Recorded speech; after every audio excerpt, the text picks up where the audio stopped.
Hi again, everybody, and welcome to Primetime Wrestling.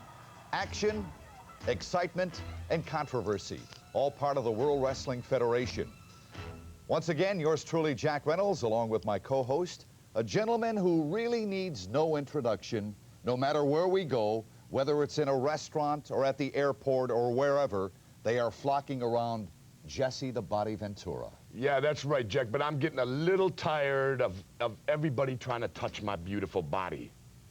You know, so I want to say right now, I'm pretty all the time. Just look, but do not touch. Boy, you talk about excitement, you talk about action and controversy. We've got that coming up. We have a six-man tag team bout. This match was recently held at the Nassau Coliseum. Listen to the tag team combination. The World Wrestling Federation champions, tag team champions, the Iron Sheik and Nikolai Volkov, their partner, George the Animal Steele. They are going to take on Mike Rotundo, Barry Windham, the former champions, and Ricky Steamboat. This is a tag team event that you won't want to miss. How about it, Jesse? Well, I'll tell you something. You're looking at a strange combination right here in Volkov, Sheik, and Animal Steele. To my knowledge, Animal Steele never gets involved in tag team matches. All right, right now, let's go up to ringside and pick up the introductions to this exciting bout. Sheik has had great difficulty teaming with his partners as of late. Over, no, yes, nice maneuver.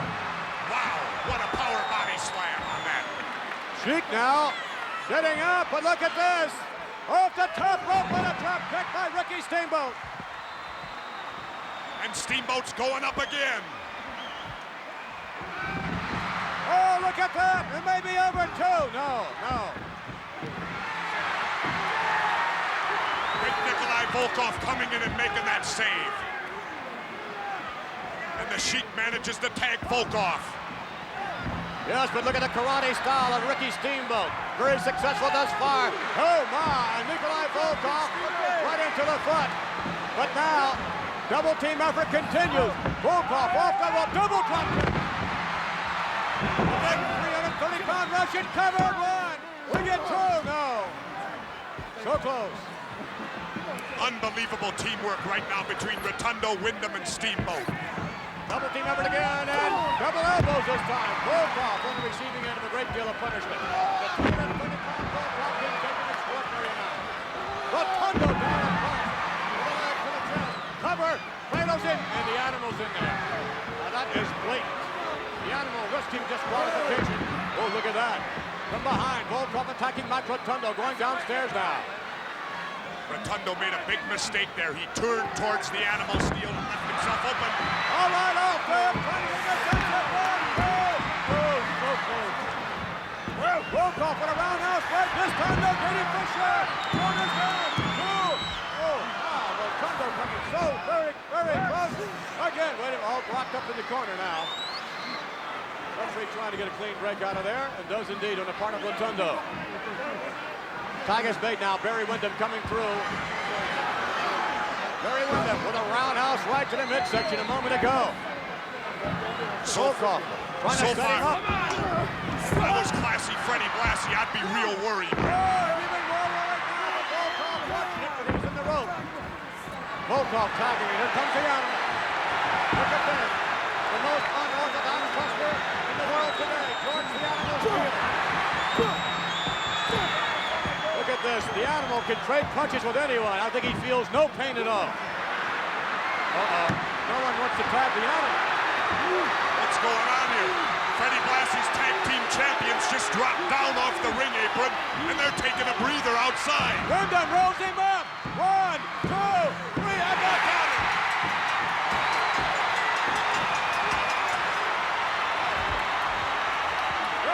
Those bonkers, and the Animal's going bonkers. Look at him. The Animal very much upset and justifiably so, deserted by his tag team partners. Look at the Animal. I'm shocked, Vince McMahon. I don't understand why Nikolai Volkov and the Iron Sheik dropped down to the floor. And what's this? Volkov and the Sheik attacking the Animal. Unbelievable. But look at this. George the Animal still cleaning house in there. He's just run his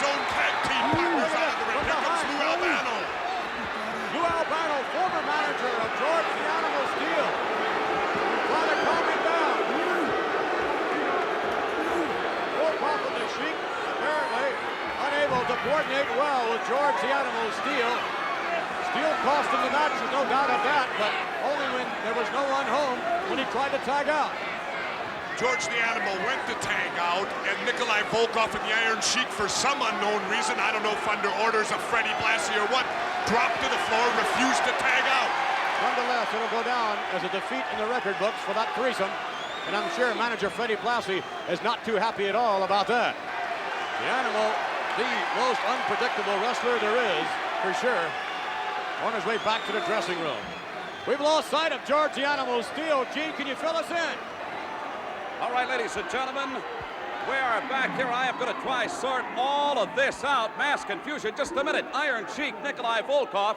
You obviously shunned George the Animal Steele. What in the world is going on? You tell him first what happened. He's crazy as a fruitcake. This guy didn't tag when he was supposed to. Well, idiots out there. Gentlemen, hold on. Hey, oh, wait a minute. I can't believe that. I cannot believe what I'm seeing. Now, you were an eyewitness. You were there. You were at ringside, along with Vince McMahon, doing the commentating. What happened? Well, apparently Fred Blassie, classy Fred Blassie, the manager of the champions, did not like George the Animal Steele as a partner. That's what I perceived from it.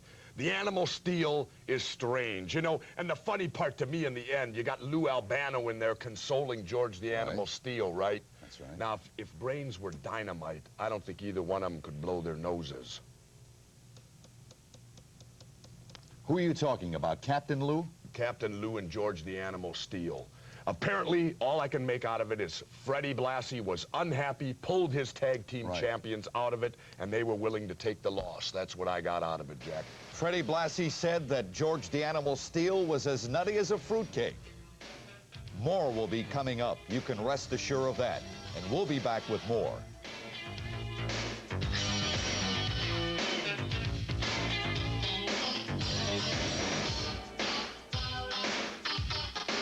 The next matchup, a very interesting one. It pits Rene Goulet against Bob Bradley. I am not too familiar with Bob Bradley, but my co-host, Jesse the Body Ventura, has seen Mr. Bradley in action. Well, I'll tell you, Jack, I haven't seen much of him. But I'll tell you what, he better be prepared because Rene Goulet is a classy veteran who's definitely going to test him, Jack. I wonder if Rene will have the white glove. We'll have to find out. By the way, we're going to join this match in progress. Rene Goulet and Bob Bradley. Time. Getting a lot of abuse from the ringsiders. The challenge just about everybody in the spectrum so far. Well, funny thing I know is about the fans, they get involved, but you know, if you ever come over the ring, the outer perimeter for him, they probably all run. He's a tough guy. He's a bad stud. Speaking of stud, John Studd with a hooker tonight. This ought to be a happening. Classic confrontation, two giants, and I mean giants.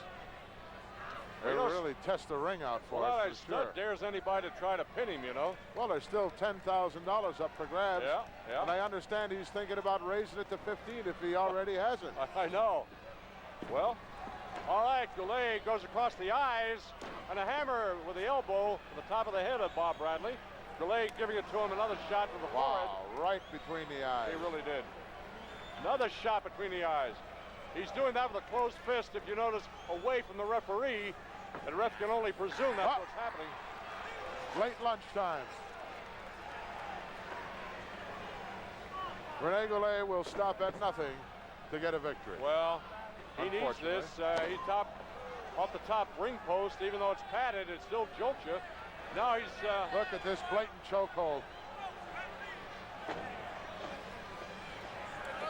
Coming very close to being disqualified here. Oh, he might be. And Bob Bradley just hanging on the apron of the ring. Goulet pummeling him with his feet. Being backed off there by the referee briefly. Hey, nice takedown. Reverse chinlock by Goulet. Said, I'm going to give Bradley a wrestling exhibition. Well, he is.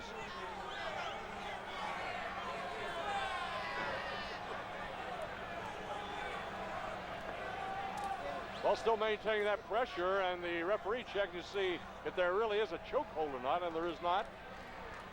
Goulet can afford this right now because he's spending a little bit of upper body energy in his hold, but he's catching a breather right now. Boy, now that I look at him pretty good, Goulet's taken off 18 or 20 pounds as well. Yeah, he was a lot heavier. Well, the guys are looking for that speed. Nice shoulder block by Rene. Coming off, Bradley down in front. Leapfrog, beauty.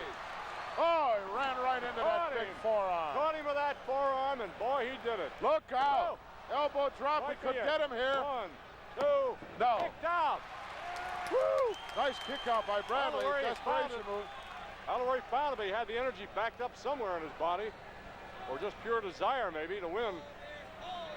He backed right out of there. Just lit. That was desired not to get beat, Dick. Yeah, that's what I'm saying.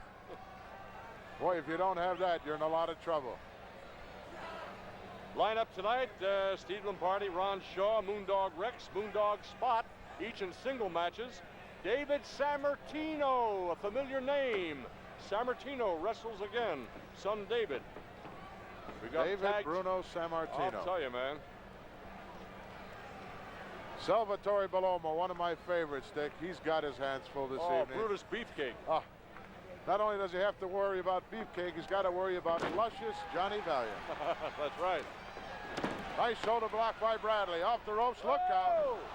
Got caught right in the solar plexus with a beautiful knee. Goulet setting him up here, off for the ride. Big backdrop, holy mackerel. I mean, he felt that one. Long way down. Oh, really? Goulet right on top Down of him. for the cover. 1, 2. No. I don't know how he did it. I really don't know how he did it. From that back body drop a moment ago, I thought he was totally out of it, but he had enough left somewhere to throw off Goulet to prevent the pin. He was just on the verge, right on the edge. If that didn't knock the wind out of him, I don't know what would. Well, now Goulet working on the small of the back after that back body drop. Now he's got the bear hug going. So maybe Goulet feels that this is a turning point. Well, they figured he might have hurt his ribs. Yeah. Came down so hard on that back body drop. Unbelievable. He can come back. He's got to be in great shape. Goodbye. Outside the ring. Goulet now. Going up the top rope. Look out. I don't know. It's a long way down. It's not just like jumping down the ring. That's another about 4 or 5 feet. Well, he's 10 to 12 feet up in the air.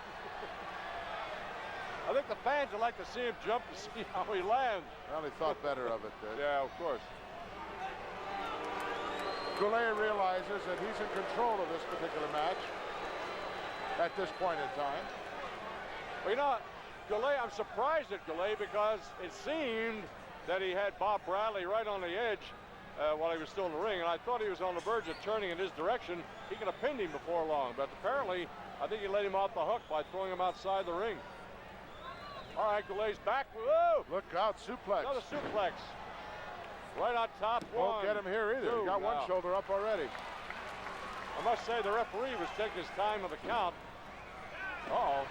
Goulet's starting to get shots in the midsection. Right to Bradley the face. coming to life. Couple of right hands stalking him in the corner.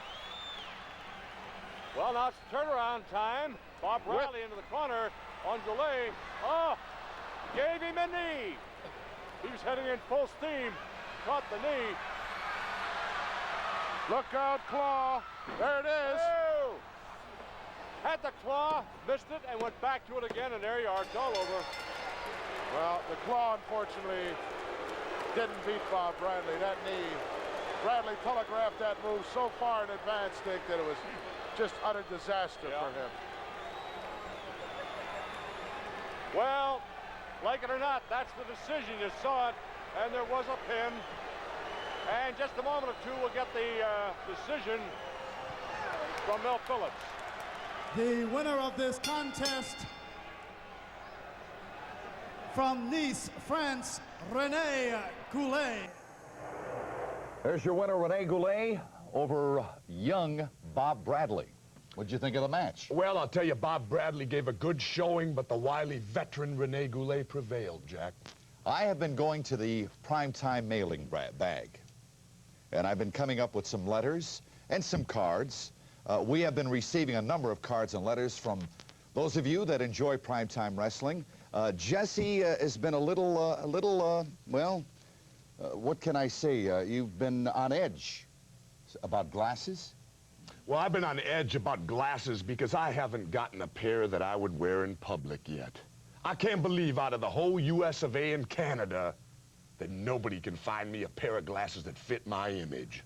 What about the ones you showed me in the dressing room? They were terrible. Terrible. Terrible. Okay, all right. Okay, I have a letter or a card here that I would like to read right now. It says here, this card, by the way, is addressed from North Carolina, from Okechee, North Carolina. And it says, well, at least give me a chance to read it. Okay. It says here, if you want to improve the show, Primetime Wrestling, get rid of Jesse the Mouth Ventura. He does not add anything to the show, and his comments are enough to make anyone quit watching. The program was much better before he became co-host. Well, the first thing I want to say is I've always been the co-host, you airhead from North Carolina, and I want to come back with a letter of my own, Jack. Yes? It says, Dear Jesse, allow me to thank you for presenting your high-quality show, Primetime. When I heard that the Body was co-host, I knew that Primetime would be a class operation. I want to thank you, Jesse, for showing the fans how to dress. I want you to know that if I had the opportunity, I would vote you world's best dressed human being. No lesser title would suffice. I know smarts and good taste when I see it. All the best, Sergeant Duffy, Atlanta, Georgia. Sergeant, you know where it's at. Sergeant of what? I don't know, Navy, Marines, whatever. We'll be back with more Primetime Wrestling. Stand by for more excitement. Sergeant of Fashion.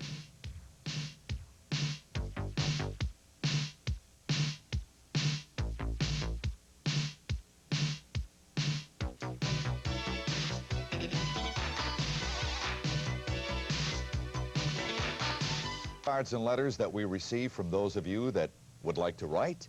And our address here is Primetime Wrestling, P.O. Box 1538, Greenwich, Connecticut, 06836.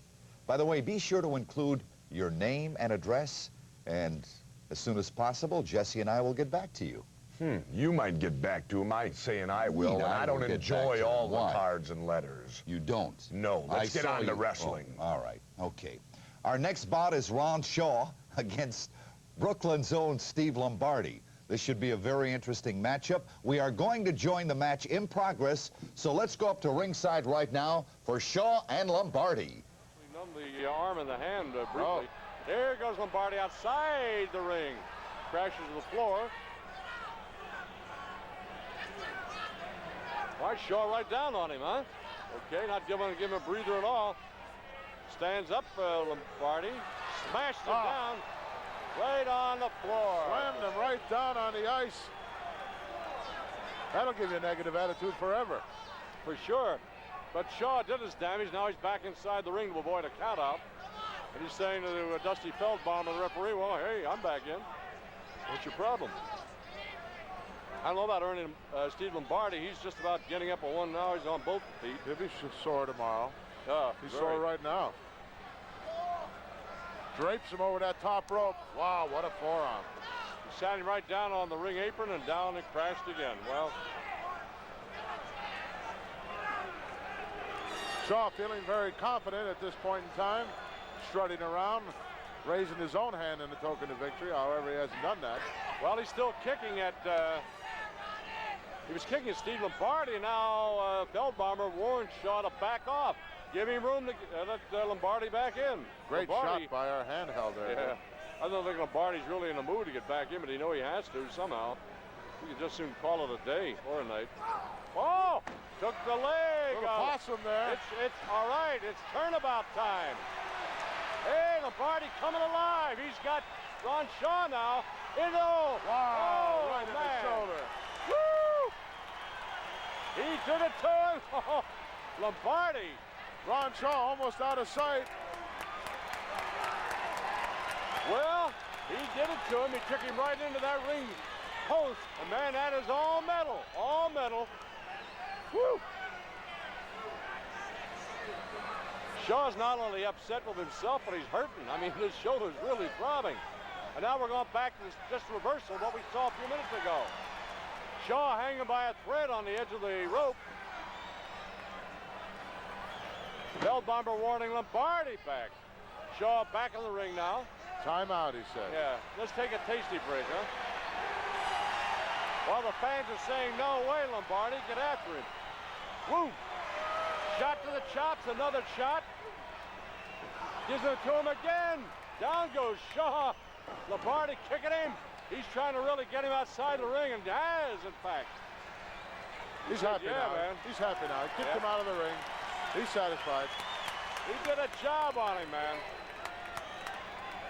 That wasn't one of my favorite things to do, Dick. You can't beat a guy when he's out there on the floor. You got to have him inside that ring in order to beat him. That's right. And that's what it's all about. Well, give Shaw credit. He's back in again.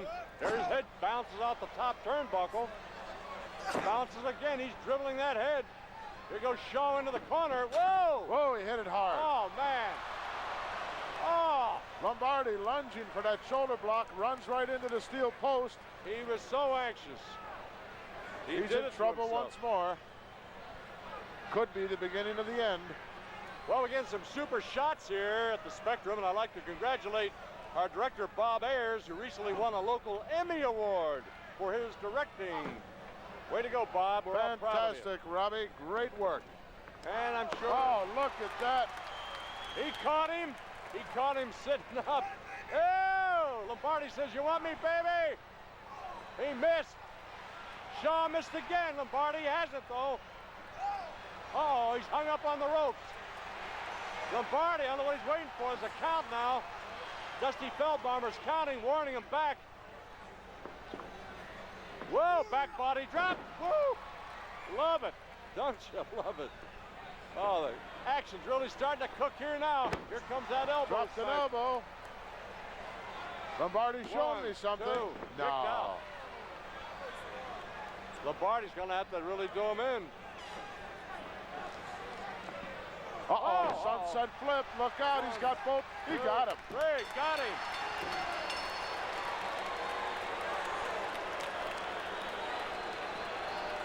All right.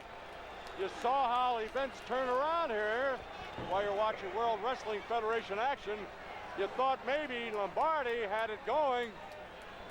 Thought maybe he had it going, but all of a sudden, Shaw turned it around with a sunset flip. Well, Lombardi proved something tonight, Dick. He proved that he came in this ring and was booed, and then before this match terminated, the people were on his side.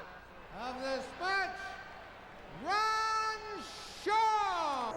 There's your winner, Ron Shaw, in the bout against Steve Lombardi.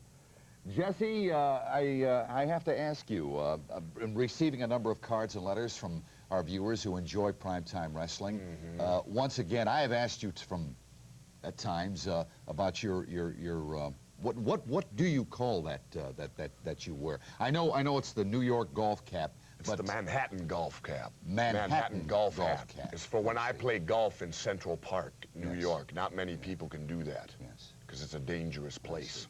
Well, we did receive some cards and letters from some of the ladies who watch prime time, and they wanted to know where they could maybe get something like that. Custom made. Custom made, okay. Coming up in our next bout here on Primetime Wrestling, good matchup. We've got Dave Barbie and Moondog Rex. That's next, right here. We'll be right back with more exciting action.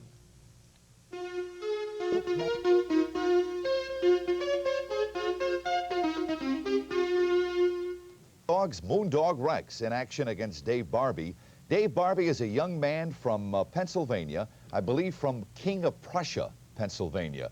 And boy, he's a young man who really likes to work out with the weights, pumping the iron. Oh, definitely. Dave Barbie's a man on the move, but he's going to have a tough time because with the Moondogs, they're so unpredictable, and Moondog Rex is no exception, Jack. All right, let's go up to ringside right now and the introductions to our next bout. The following attraction is a one-fall event with a 20-minute time limit. First, from parts unknown, his weight unknown, Moondog Rex.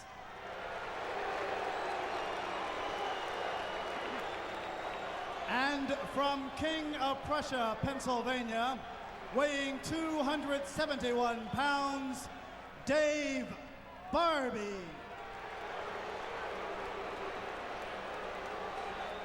And the third man in the ring, Dick Worley, who told me coming in tonight that he has a hamstring in one leg. He was in a foot race with his daughter. He said, I'm going to tell the fans about this. He said, yeah, but I won. I said, yeah, it's good that you did. He thinks he's 21. Yeah, I know. Trying to get the bone now away from Rex. Boy, that is a mean-looking man, I'll tell you, or whatever. He said weight unknown. I guarantee it's close to 300. Looks like it. Doesn't want to part with that. Well, you got a nice-looking young guy by the name of Dave Barbie from King of Prussia. He's a local and trying to make a name for himself because, whoa! Smart move, Dave. Smart move. He bailed out.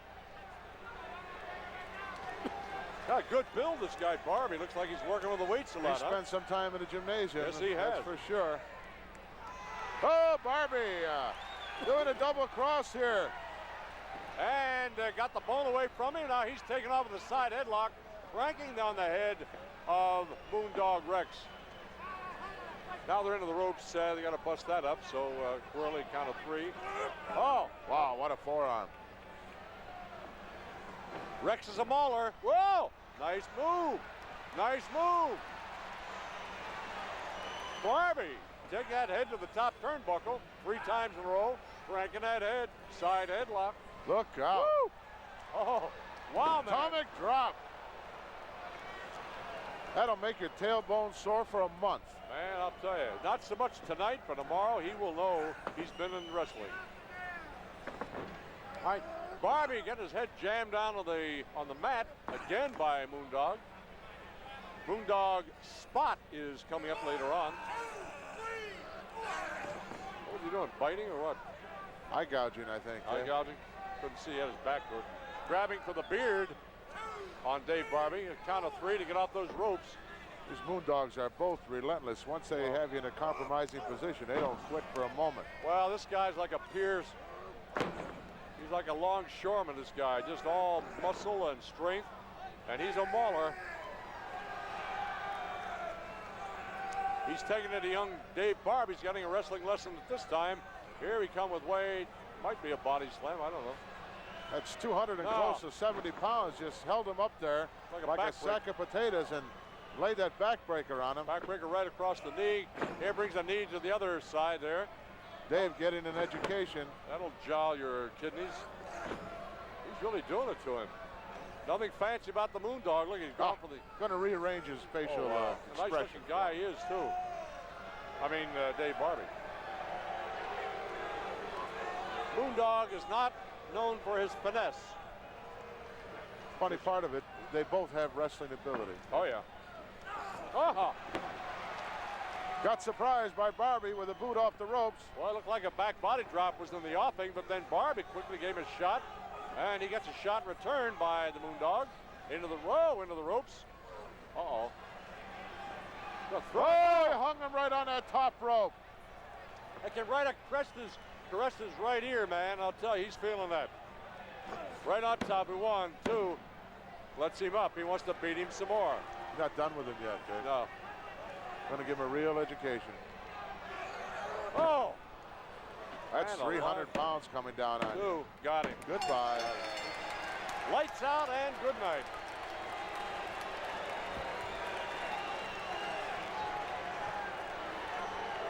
Big Moondog Rex, just too much. He really is. Young Dave Barbie. Look out, he's got that bone again.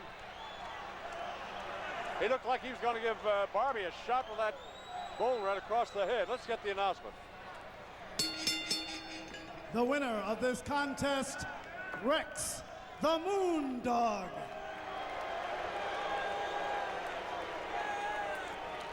Well, that was like a night off for Rex, Dick. But certainly not for young Dave Barbie from King of Prussia, because as you see right there, it was a count of 2. Well, he didn't want to pin him there. He wanted to punish him a little bit more. And watch this elbow that he comes off with. 300 pounds plus, dropping right on the sternum. He said, remember me, Dave. He'll remember. He won't forget. The voices of Gorilla Monsoon and Dick Graham, and the winner of that exciting bout, Moondog Rex. Well, like I told you, Jack, Moondog Rex is a tough, tough guy, and Dave Barbie didn't show me everything that I think he really, truly has inside him. Coming up, another half of the Moondog's Moondog Spot. This time, his opponent, David Sammartino. That should be an excellent, excellent matchup. David Sammartino is coming on with leaps and bounds, but Moondog Spot, like I said, unpredictable, the Moondogs. Moondog Spot and David Sammartino are no strangers to each other. They have met before, and in each confrontation, boy, I'll tell you, the match has been fast, furious, and exciting. And hopefully, this week on Primetime Wrestling, their match coming up will be no exception. Stand by for more excitement this week on Primetime Wrestling.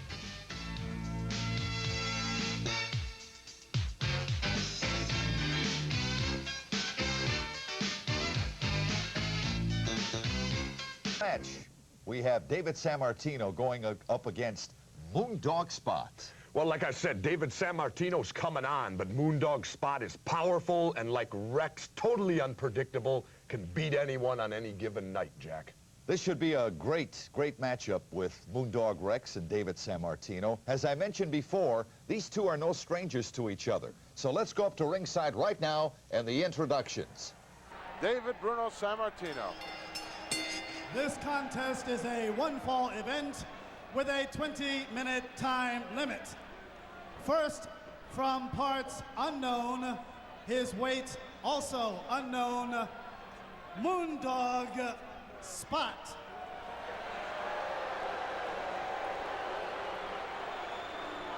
And from Pittsburgh, Pennsylvania, weighing 250 pounds, David Sammartino. Big hand for David Sammartino, the oldest son of the only living legend in professional wrestling, Bruno Sammartino. Well, we'll just wait and see, but I think it's a shame that the fella has a lot to live up to, you know? Well, he'll make his own way, I'm sure. You can't fill those shoes, you got to fill your own. That's Dick. right, as he well knows. And if he tries to, it's a big mistake.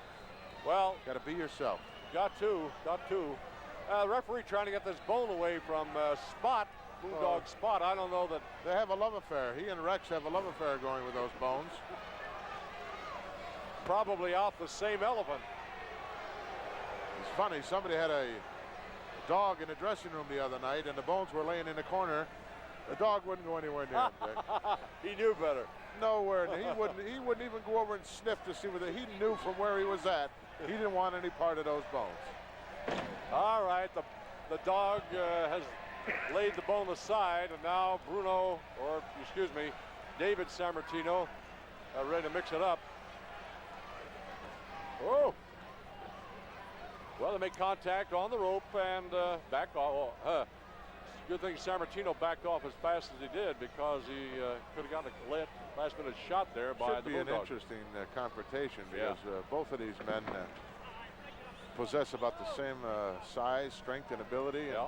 Be interesting to see who comes out with a coveted victory. Well, the young guy's well set up. Powerful, very powerful. His dad was telling me a few years back when I saw him here one night. I had my son down here, David, and he was telling me about his son, David. He said he's working out a lot with the weights. He's in high school at that time and wanted to turn to professional wrestling, and has. All right, they gave him a shoulder block, and the Moondog just kind of shuck it up. Dropped down by Spot, Whoa. went for a backdrop, hooked it for a sunset flip. He won't get him. Now, and you know what? The Moondog brought his legs together along the side of the head. Sort of rang his bell for him. He really did, and that broke up the hold. Spot very quick as well for a 260 or 70 pounder. Well, they're really doing it to him. The ringsiders are on his case. Well, misses the shot with the roundhouse right. Oh, big atomic drop.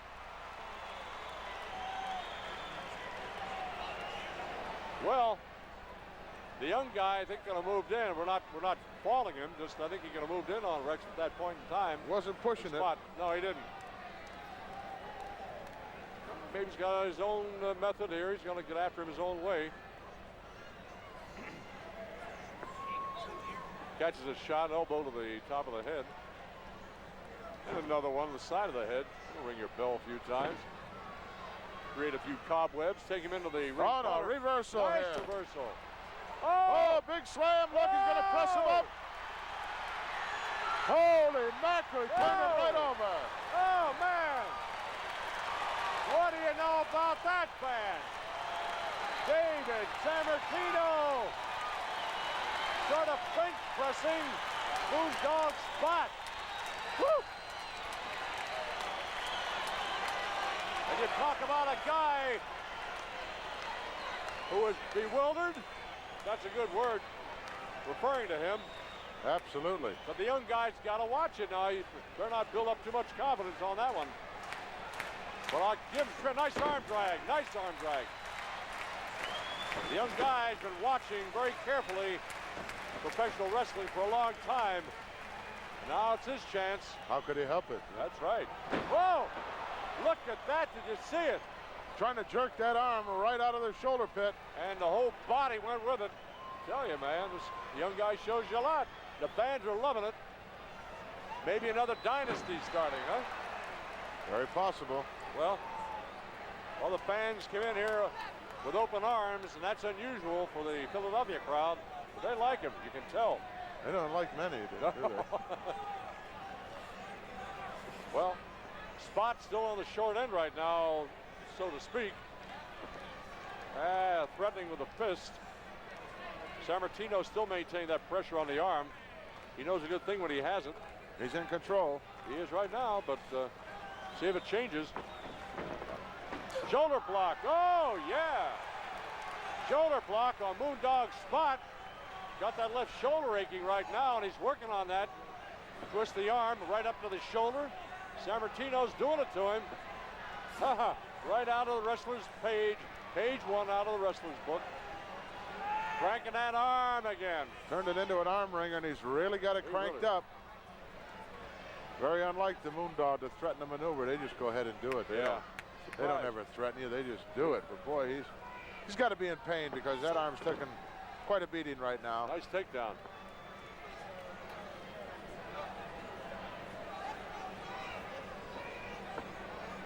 Well, the fans are they're glued to the ring, and their eyes are just glued. They're going to see what's going to happen here because anything can happen. But this is the first appearance for young David Sammartino. His debut in the Philadelphia Spectrum. Right, and the fans don't want to miss a bit of it. Hey, another block, but Moondog Spot didn't get down. Wow, he caught a kick right under the throat. Right. Oh, what a quick maneuver by Moondog Spot as Sammartino was coming 100 miles an hour, and boy, did he get caught. He really got it. Well, live and learn. Never expected it, Dick. Not in a million years. Well, Spot's on the warpath now. Kick to the throat area again. Sammartino down on both knees, now up again. And going down again with another kick. Fans are ringside saying, come on, let's go. Oh, he's doing it to him now. Spot is really doing it to him. He's mauling him. A headbutt. Wow, headbutt right to the side of the head. Sammartino just lying there across the second rope. Wide open, right in the rib cage. Protecting that midsection best he can. Here's a choker if you ever saw one. The back of the neck on the bottom rope on the foot of the Moondog right on that throat. Getting every bit of leverage he could, Dick, and using the ring to his advantage. Once they start, Snapmare takes him over. Reverse chin lock. Trying to slow the youngster down a little bit. Well, Sammartino's waving the referee back, saying, hey, leave me alone, leave me alone. I'll do it on my own. It's a majestic name he carries with him, Sammartino. He knows it. Well, the fans are ringside trying to jack him up.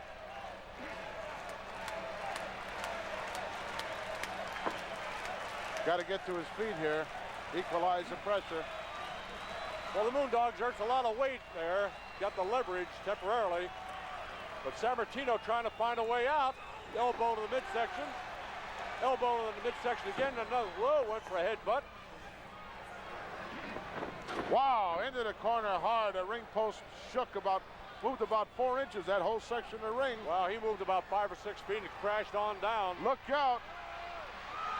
The Spot a long way across that ring, almost 3/4 of the way across. He snapped that forearm right across the neck, and I'll tell you, Sammartino's in bad shape. Right, he's in trouble. Really in big trouble. He's getting kicked toward the edge of the ring. I don't know if he's going to go out or not, but he's hanging by a thread. I know he doesn't want to go out. He wants to stay in. He's gone. He's kicked out nevertheless. Crashes down to the floor of the Spectrum. Referee having a tough time with this particular match, maintaining some control, some order. Sammartino's all right. He's not hurt that bad. He's out there. He's on his feet. A little dirty, but otherwise I think he's all right. He's getting pounded to the head again. His eyes are starting to roll. Kick to the head, kick to the head again, kick to the head. Well, you want to be successful in this sport, you've got to be able to take physical punishment. That's the name of the game. All right, bringing him our way against the ropes. Back body drop, sunset flip. Oh! Won't get him.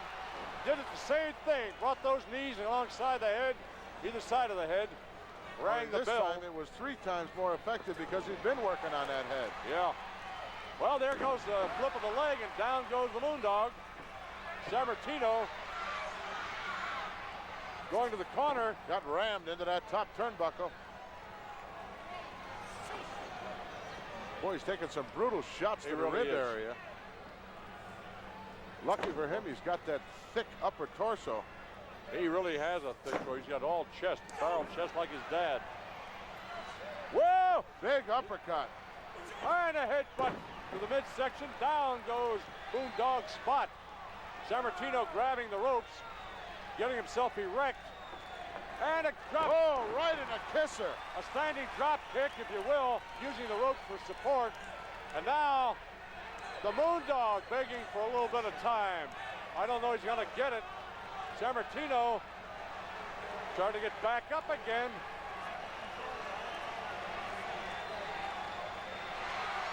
Look out. Kick the midsection. Trying to pound him to the right and the left, the right, the left, the right.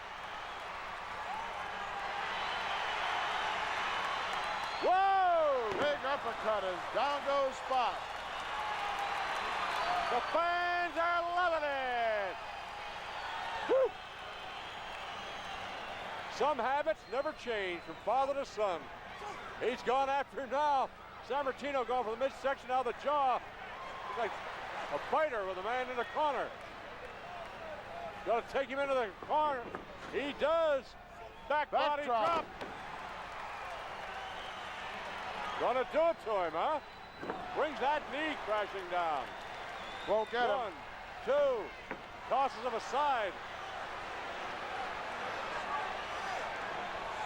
Look out, suplex. Looked like it reached in his pocket there. Woo, boy. Crashing Well down. executed. Man alive, the fans have come crazy. No. Very slow.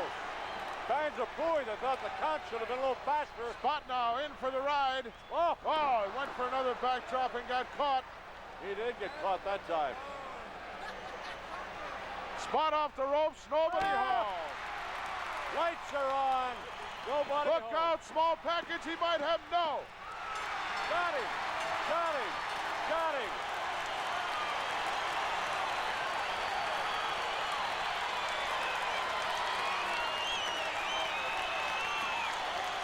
Win by a pin. You got it. You got it. And the Moondog gone crazy.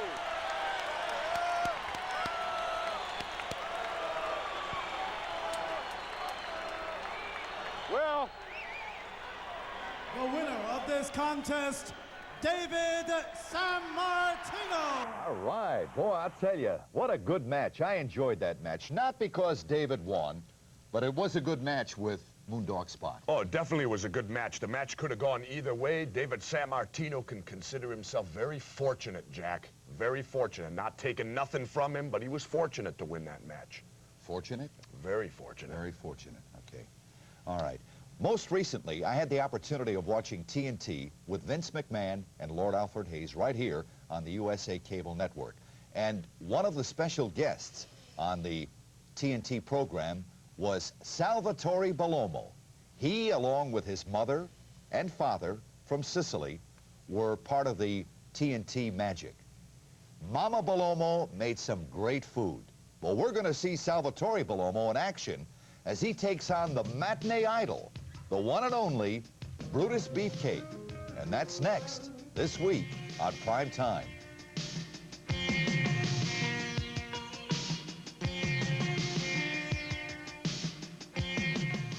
Wrestler, but also a gourmet cook, Salvatore Bellomo.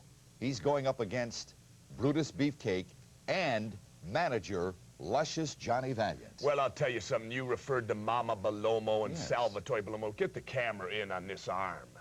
You don't get arms like that eating Mama Bellomo's food. Right there. You don't get arms like that. Let's see my man Brutus against Salvatore, Jack. What does your arms guy have to do with, All right, let's go up to ringside right now in the introductions. Escorted by his manager, Luscious Johnny Valiant. Hailing from parts unknown, weighing 270 pounds, Brutus Beefcake.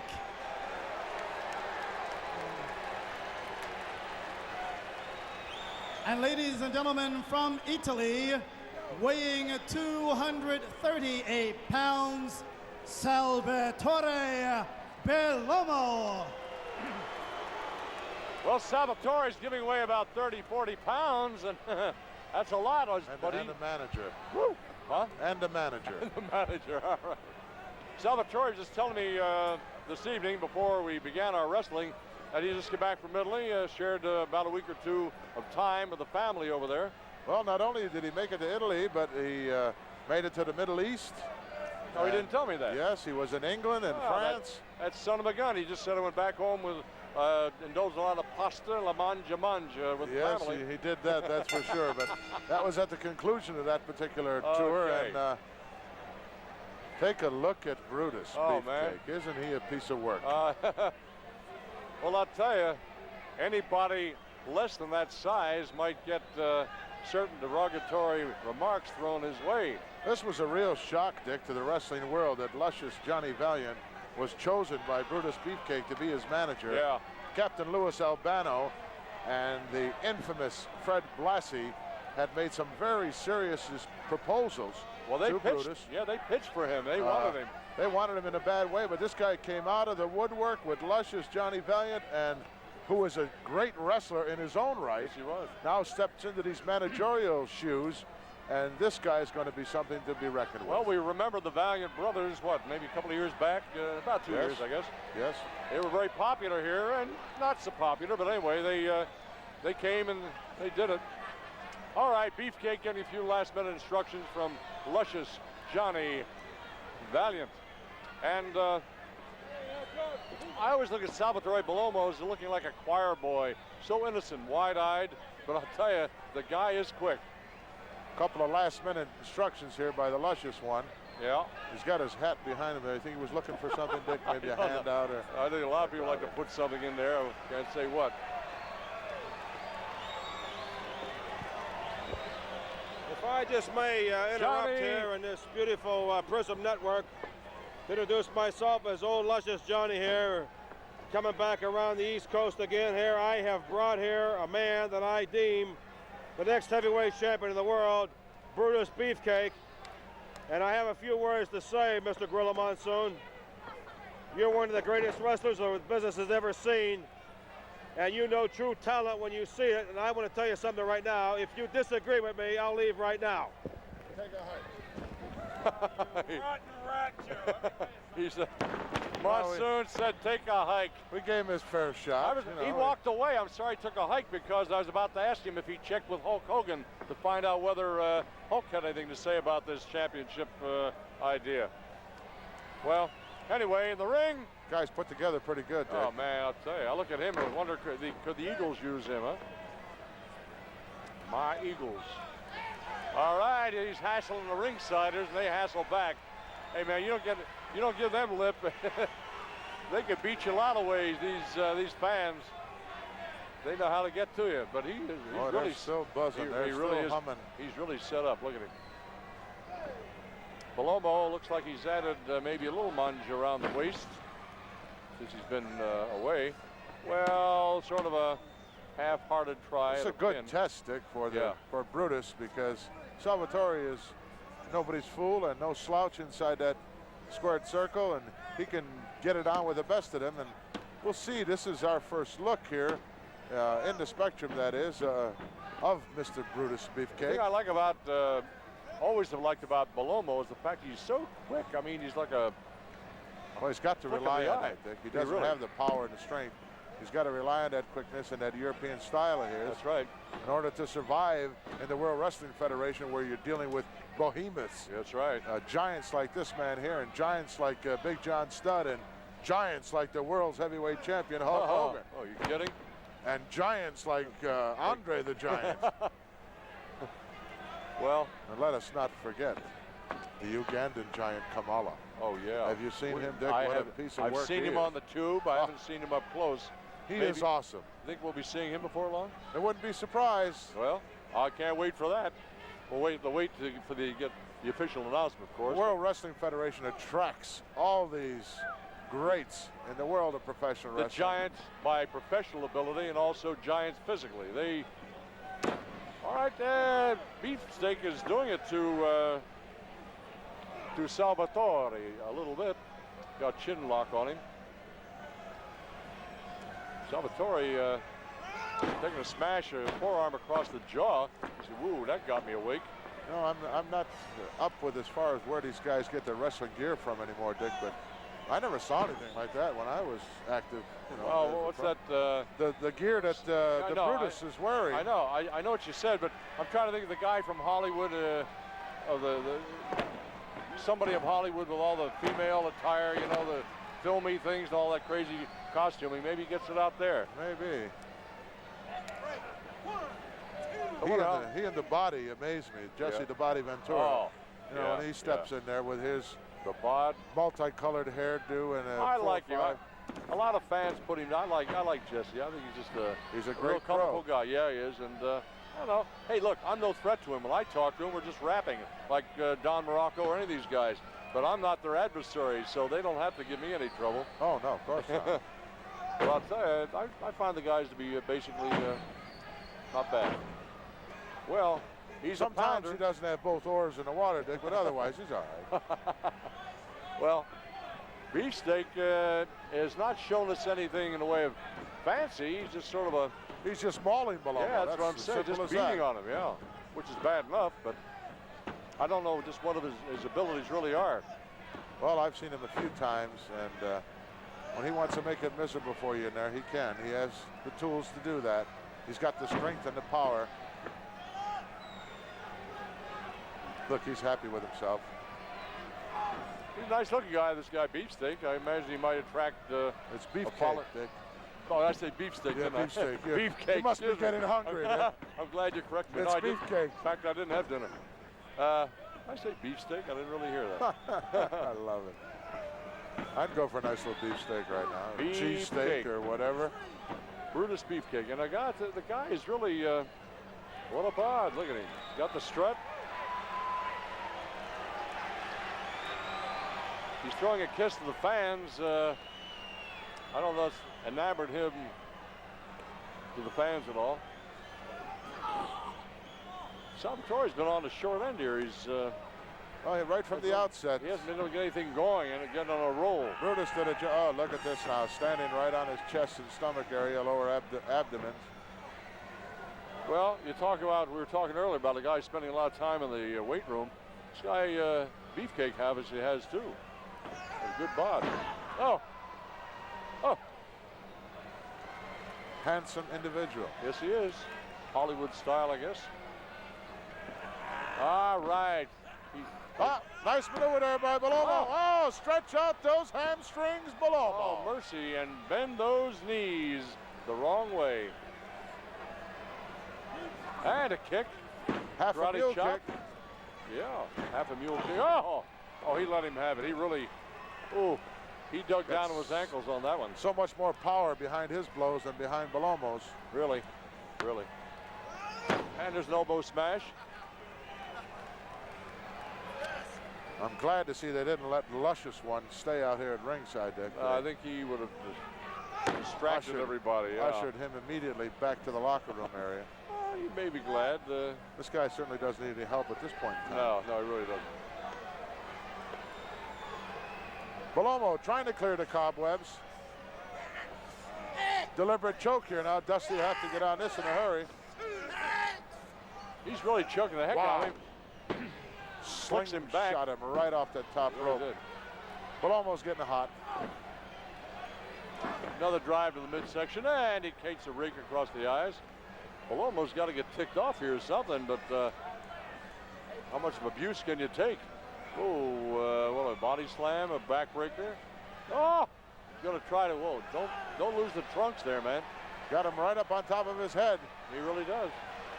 Body slam. He drove him down. He didn't even turn him loose. No, he didn't. Held right onto him and drove him down into the mat.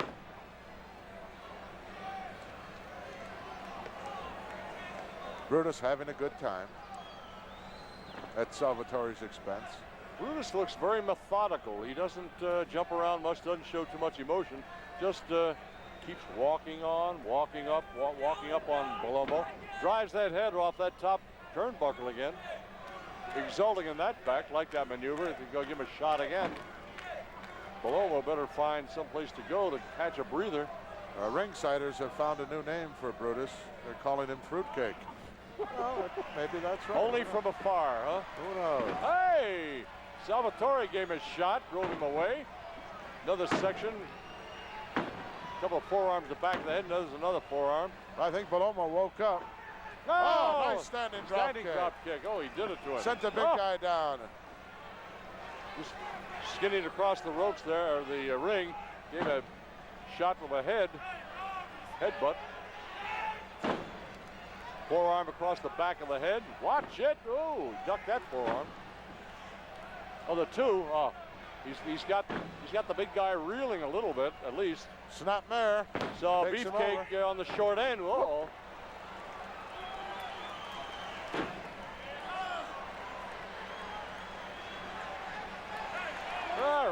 All right.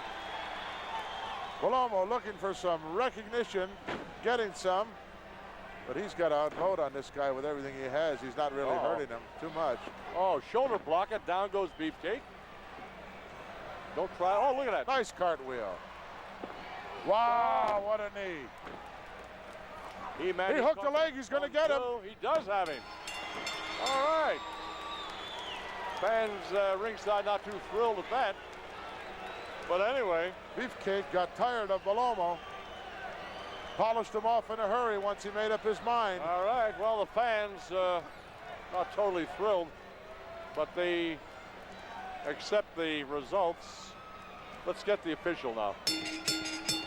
The winner of this contest, Brutus Beefcake. All right, the announcement, Brutus Beefcake still hassling the fans, indicating that he is the winner and number one in his own mind. There's a legend in his own mind. Belomo going a little confused around the ring. He's moving off. That shoulder right now. block sent Brutus down, but that's what really upset him, because look at this now. As Sal come off the ropes, wow, He caught him that with knee. that knee. Knee right on the butt. Goodbye, hooked the leg, could have counted to 25. I'll tell you, Salvatore Belomo gave Brutus Beefcake all he could handle this week on Primetime Wrestling. Yeah, but I'll tell you what, Salvatore got a little too fancy. Right. Tried to get a little bit too cute, and Big Brutus laid the knee in. I wonder how Salvatore eating pasta after that match. Well, Mama Belomo's pasta. Yeah, I'd like to be eating some of Mama Belomo's pasta right now. You've been hollering for dinner and lunch all through the program. Coming up, we have from New Zealand way, Tony Garea. He's going to take on a man that is, well, they say he's the strongest man in professional wrestling. One of the strongest men in the world of sports, and I'm talking about Ken Patera. Well, I'll tell you, you hit the nail on the head, Jack. Strongman Ken Patera, without a doubt, one of the most powerful men in the world. Okay, while we send out for room service, we're going to take this time out, and we'll be back with more Primetime Wrestling.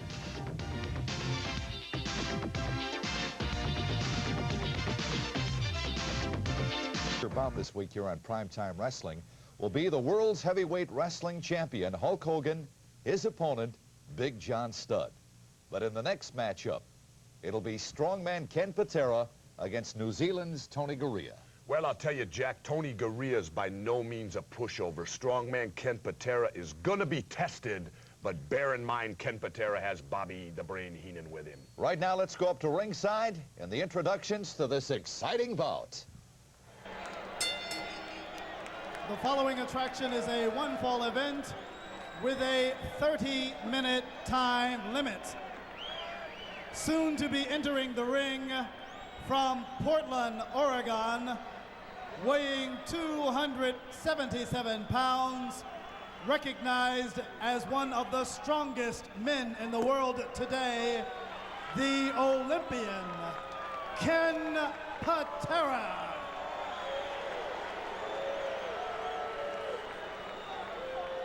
The opponent from Auckland, New Zealand, weighing 243 pounds, Tony Garea.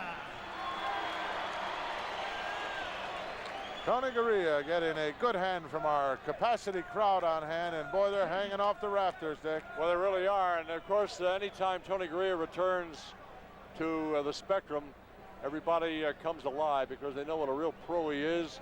He's a real crowd pleaser, likable guy, clean cut, and we could say maybe the opposite about his opponent. Ken Patera, of course, we don't knock his abilities at all. They're very well known, but he can be nasty. I mean, shag nasty mean. Too bad a guy with his credentials, Dick, and his ability had to get mixed up with a guy like the fountain of misinformation, Captain Louis Albano. For sure.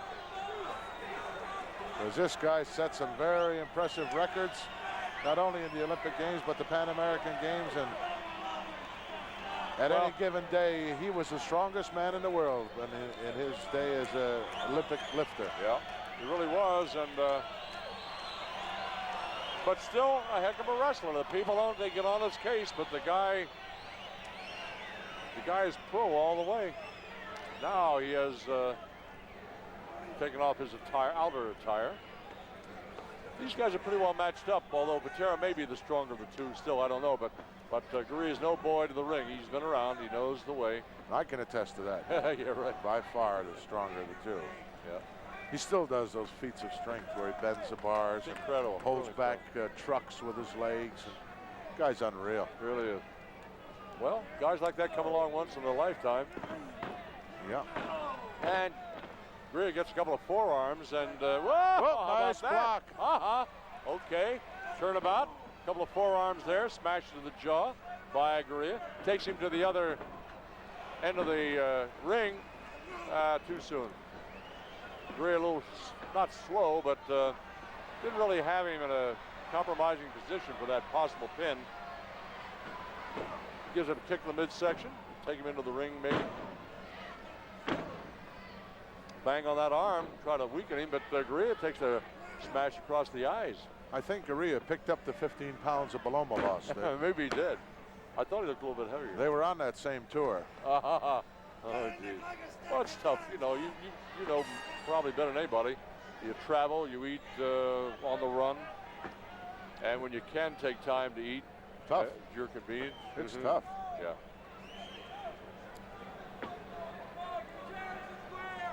And there's weeks that go by where you can't get anything good to eat, and then by the time you get to a country where the food is edible, you're too sick to eat it. That, you got to watch the water, and, you know, make the adjustment of the plane flights to different hours, flying from the United States to Europe. Look at it. Nice bridge by Tony. Tony Garea doing a nice job there, bridging up. Elbow smash the midsection, trying to break the hold that Patera has on him, and does so. Into the ropes, off the ropes. And, nice job. Arm drag takedown. Beautiful leapfrog by Kenny, and he turned around. There was Tony waiting with that fantastic arm drag. Yes, he did, man. Beautiful. Tony was 2 steps ahead of him. He really was. Well, we talked about earlier, the pro wrestlers, I mean, the guys been around a while, they're always thinking ahead. 4 or 5 moves, 3 or 4 anyway. And Patera, you know, I don't get excited when I watch him in this kind of position because he's been here 100 times, just like you saw it, and he gets out of it. Patera just quietly takes the pain, bites the bullet, and then does his stuff. He hurt you. Yes, he does. When you got him down on all fours, I still can't get excited because I know this guy's going to come up again.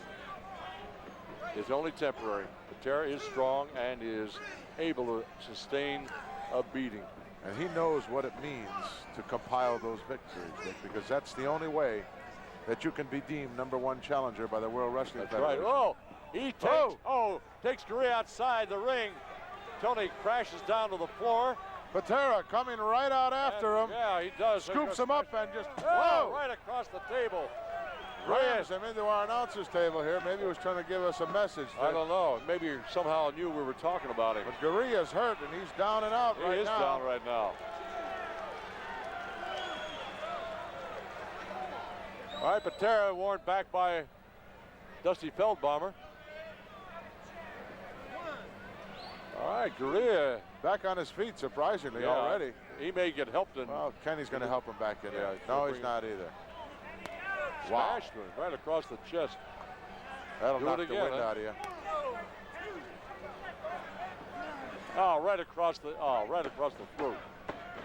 Gurria trying to lift some of the weight off, but grabbing one of the shoes of Patera, not too successful.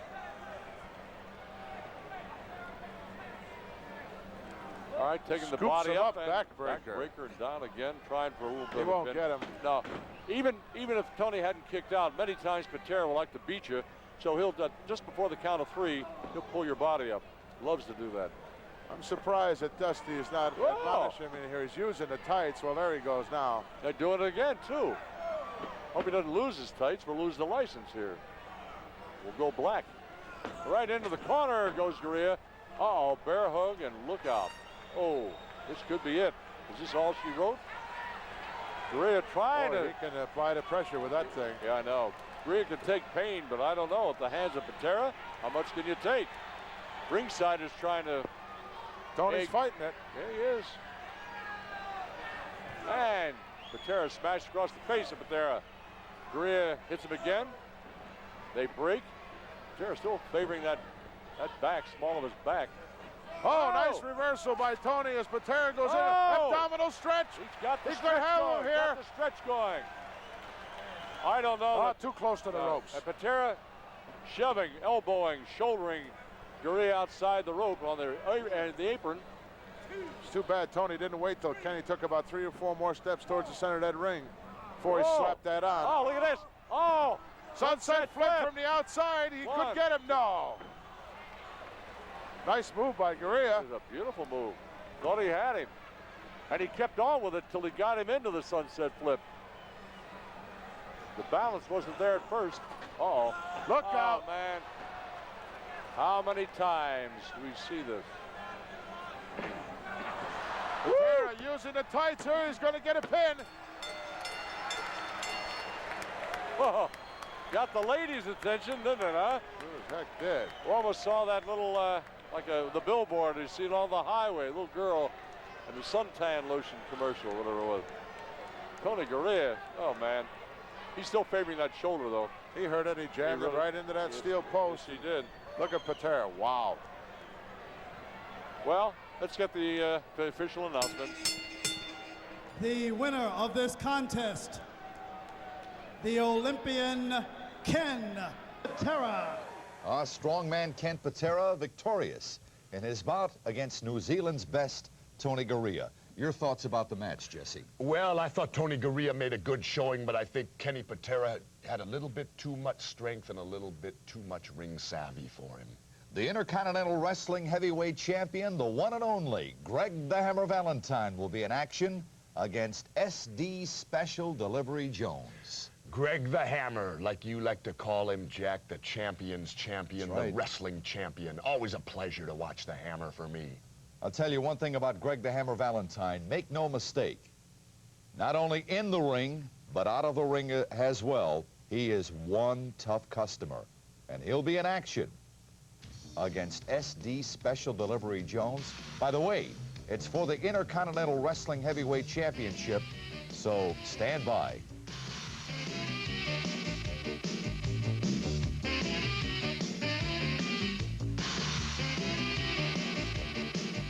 The Intercontinental Wrestling Heavyweight Champion, a gentleman who I refer to as the champion's champion. Why are you flexing your arms? Well, because I want to show the people how truly good looking they are, Jack. I think you've been reading too much fan mail. Greg the Hammer against Special Delivery Jones should be an outstanding bout, Jack. Special Delivery is up, keyed, and ready for this match. All right, let's go to ringside and the introductions. The following attraction is scheduled for one fall with a 45-minute time limit. Introducing first from Philadelphia, Pennsylvania, weighing 246 pounds, SD Special Delivery Jones.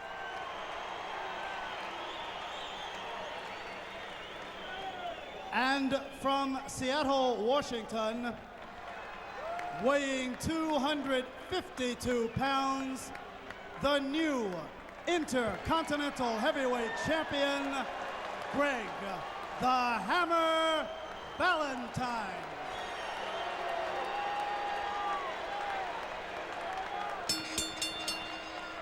Ladies and gentlemen, this will be a non-title event. Greg Valentine refuses to place his title on the line for this bout.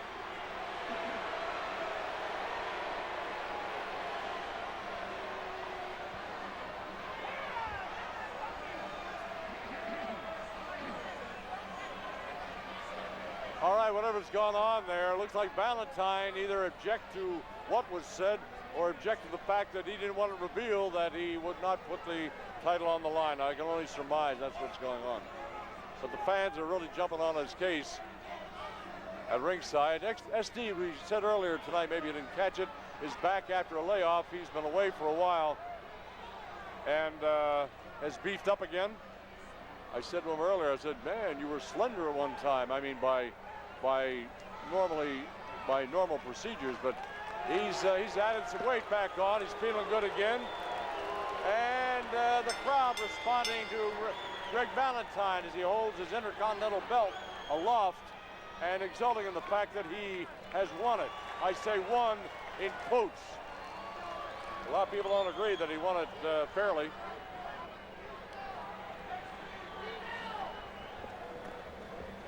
All right, Dick Worley is the third man in the squared circle.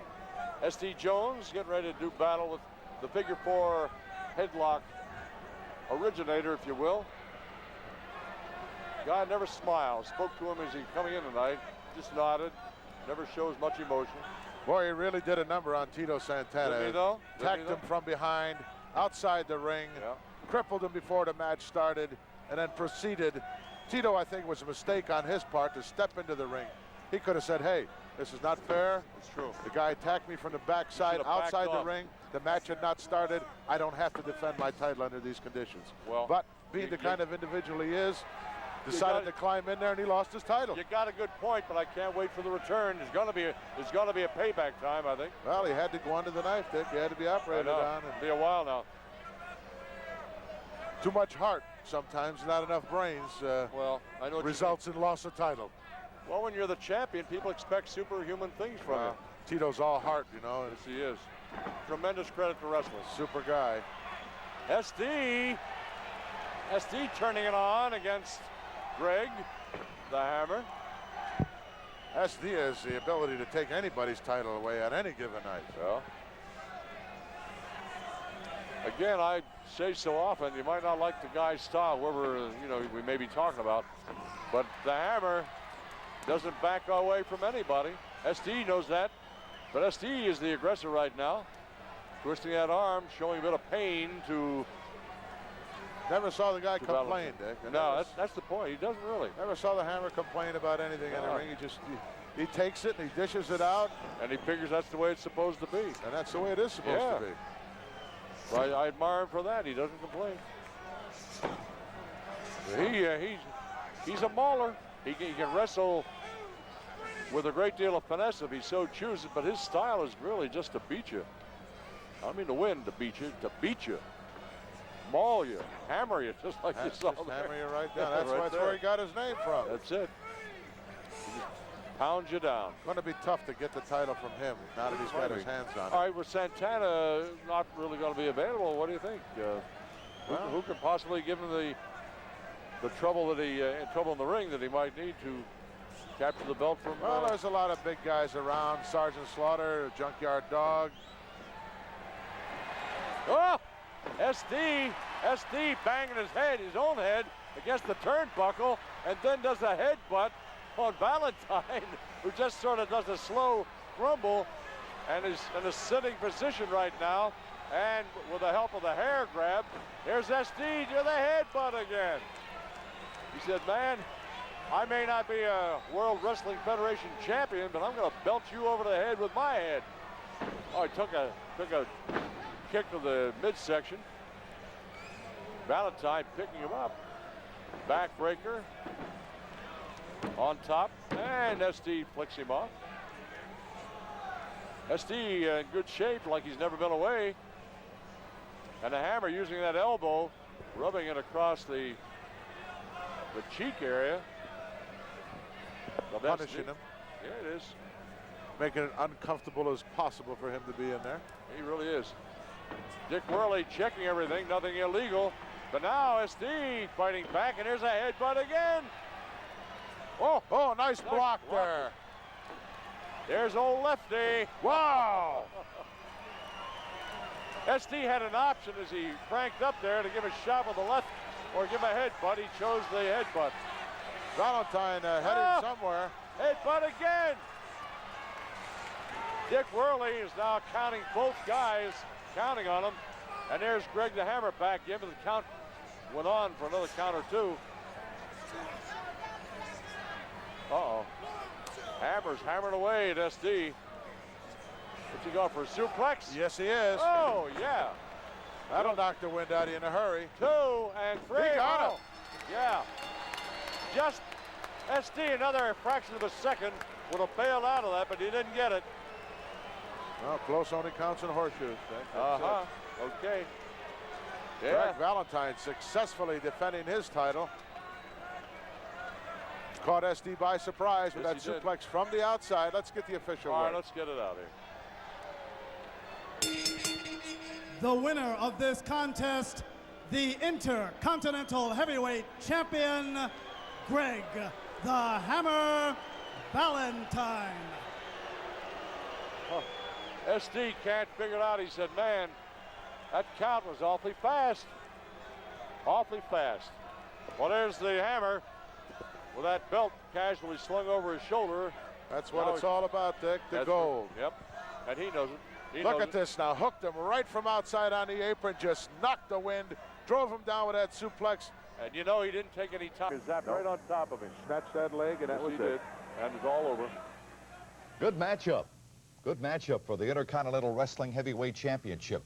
Any last-minute or post-mortem views on that match, Jesse? Well, I still respect Greg the Hammer Valentine. He's still the champion in my book. SD Jones did make a good showing for himself, but close but no cigar, Jack. All right, coming up, we are going to have for the World Wrestling Federation Heavyweight Championship, the one and only Hulk Hogan, his opponent, Big John Studd, along with his manager, Bobby the Brain Heenan.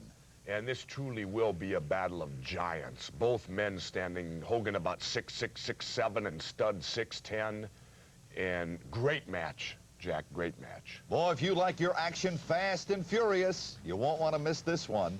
For the WWF Heavyweight Championship, Hulk Hogan and Big John Studd.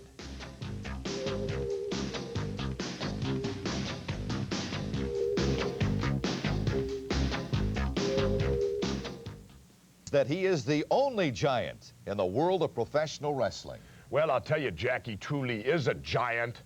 Hulk Hogan, the champion, is going to have his work cut out for him, and we could very well see a new champion right here, Jack. Big John Studd and Hulk Hogan for the World Wrestling Federation Heavyweight Championship. So right now, let's go up to ringside and the introductions to our championship match. The following attraction is a one-fall event with a 1-hour time limit, and it is for the World Wrestling Federation Heavyweight Championship. Introducing first, the challenger, being assisted by his manager from Beverly Hills, California, Bobby the Brain Heenan. And from Los Angeles, California, weighing 364 pounds, Big John Studd.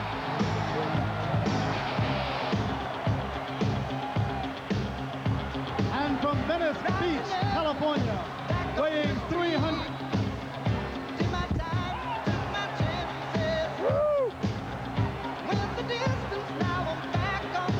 I think that's all the announcement we're going to get. Hogan came in, and he is praised.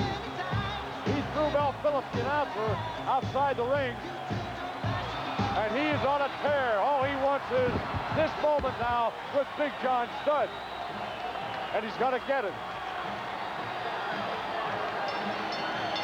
The Eye of the Tiger.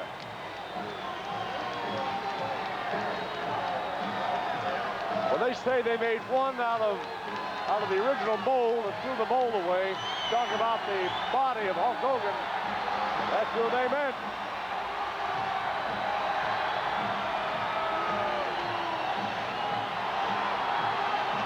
Big John Studd, an awesome individual, a giant, a truly giant in his own right. Got a golden opportunity here. Chance for the gold. Unfortunately, that's the man you've got to take it from. That's right. We'll talk about giants. This ring ought to jump up and down and go sideways. I don't know, man. The fans are standing. I don't know anybody sitting. They're standing. And now, contact's made.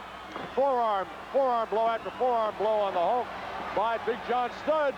And those are powerful tree-trunk arms he has. The Hulker, early, but the Hulker's in trouble. Woo-hoo!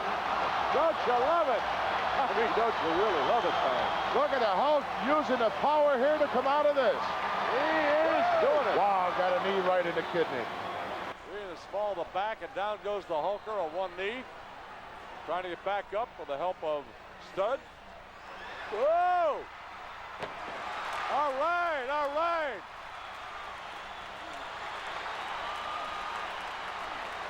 He's doing it to him.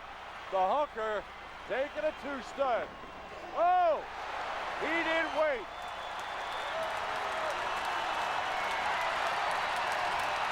Hulk doing his thing, and the people are loving it. Yes, they are. One thing you notice, Hogan took Studd to the corner, but then went right after him. Oh! Oh! Oh! I think we're going to see some blood. And it's going to be Studd's blood. How about that for a rhyme? Love it. Love it. Studd, yeah, the forehead cracked open. 2 successive blows. Wow. He might have been headed for the dressing room. Oh! And maybe wishing he had. And maybe we will. They're right in front of us. There's Hogan back up on the ring apron. Studd's busted open already. He really is. Not exactly sure where he is. Hogan coming after. Oh, late night snack time. Woo! Man alive. The Hulker's gone crazy.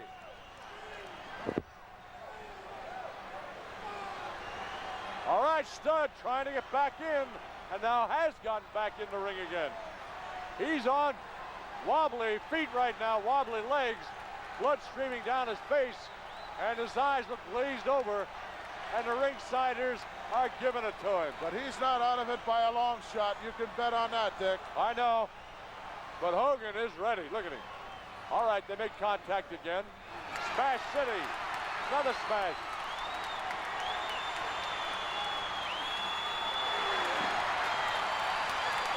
The hooker.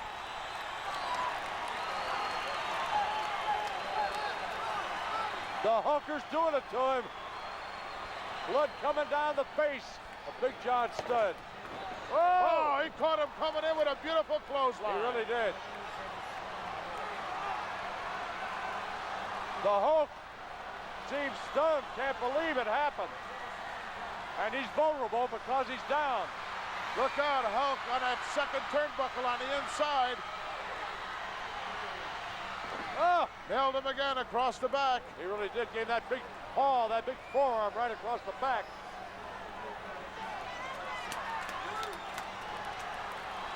Hulk dazed and in trouble.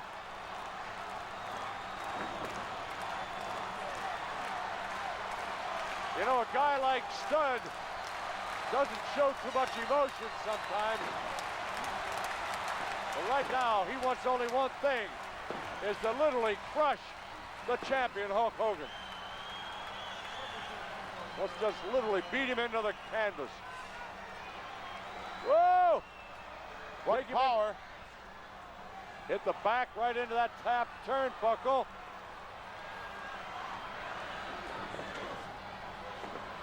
Did it to him again, took him across the ring. Jam all of Hulk Hogan's own weight against the turnbuckle. Getting leverage now for the second rope. Coming off. Oh, hitting him again with the forearm. Right that lower back kidney area once more. Right across the small of the back.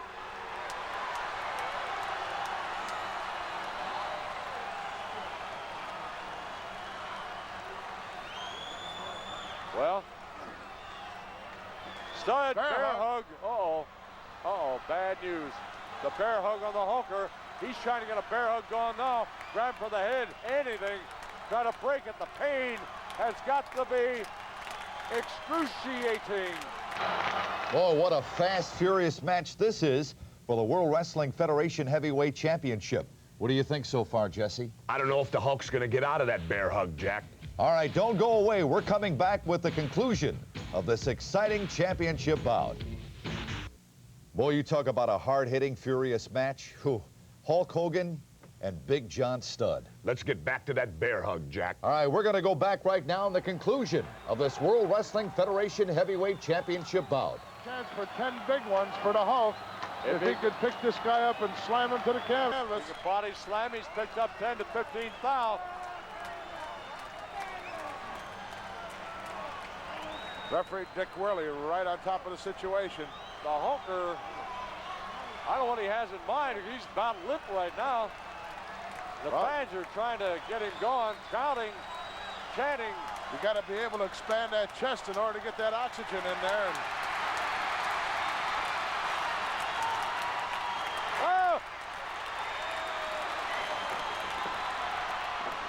Oh!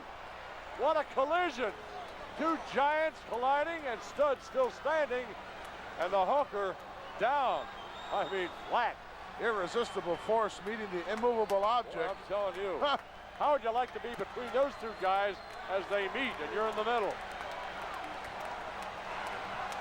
Studd says he's going to slam the big guy. In the meantime, that blood is just running out of his forehead.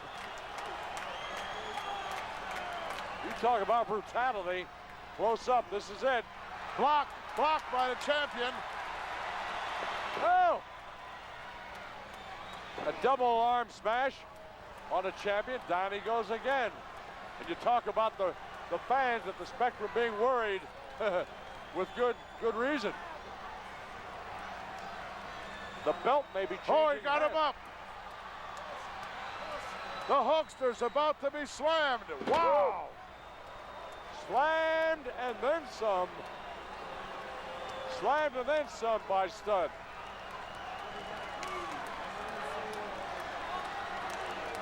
Hulk's letting him get away here. He really is. Studd's letting him get away. I don't know why he wants his hand raised. Well, Gurley's telling him no fist. A little late for the cover now. Oh.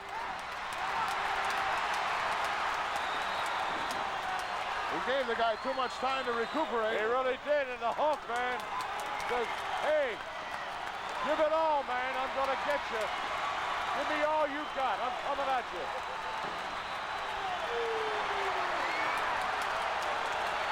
Look at the look on the Hulkster's face. He is praised.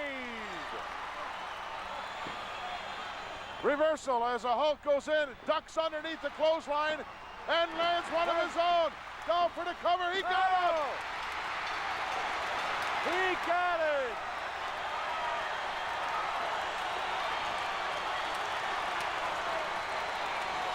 Hulkamania going wild.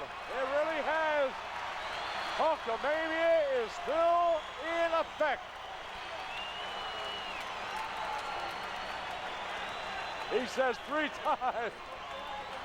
Hulk raised his hand with 3 fingers at 3 times, man. 3. What more do you need? He got a 1, 2, 3 count on him.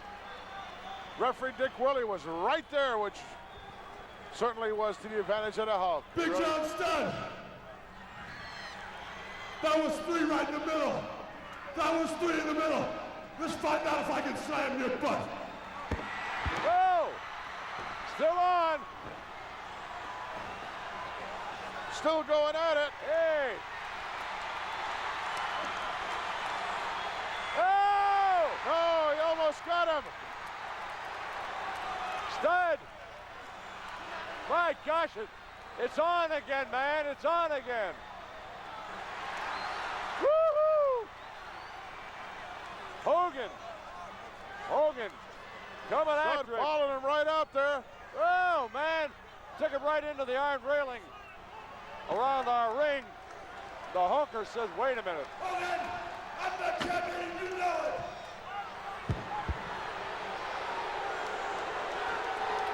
Well, what are we going to see? I don't know. But, man, I wouldn't leave this place for anything. Hulk Hogan still wants a shot at slamming this big guy. Yeah. Match has long been over. Yeah, but maybe it hasn't been resolved yet.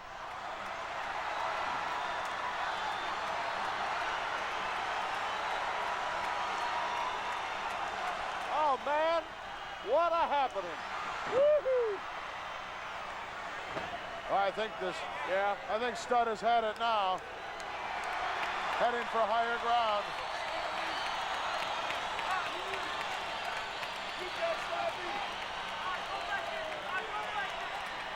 I'll tell you, maybe Studd won't chance getting back in the ring again.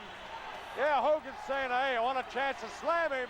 Hey, Hogan, you want a chance to slam me? Show me your guts, put your belt up. Look at that. Big John Studd with a challenge to the World Wrestling Federation heavyweight champion, Hulk Hogan. Well, I'll tell you, Jack, I personally feel that was a fast count. I don't think it was a total 3 count. I think it was a total incompetent referee right there. That was a 2 count. Studd had his shoulders up. That match should have continued. I don't. Not at all. Not at all. The winner, very clearly, you saw it, was Hulk Hogan, the World Wrestling Federation heavyweight champion. You don't have your glasses on. What do you mean I don't have my glasses on? How could you see anything? We'll be back with more right after this. Promotional considerations paid for by Cody Wild Musk, the essence of animal attraction. Wild Musk oil for her, Cody Musk cologne for him. Use it before you stalk. And by Tough Guy Deal. That's primetime wrestling. Definitely controversial. That Big John Studd Hulk Hogan match, very controversial to me, Jack. Jack Reynolds, along with Jesse the Body Ventura, inviting you to join us next week for more primetime wrestling.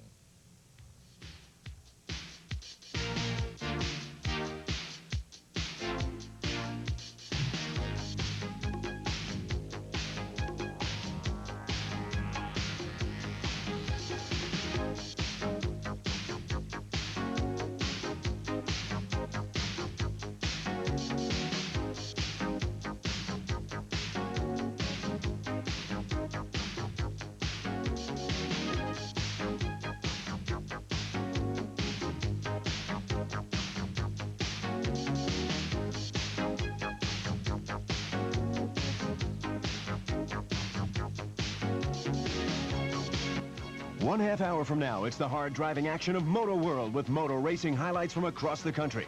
Now, stay tuned for the International Jet Ski Championships, coming up next on USA.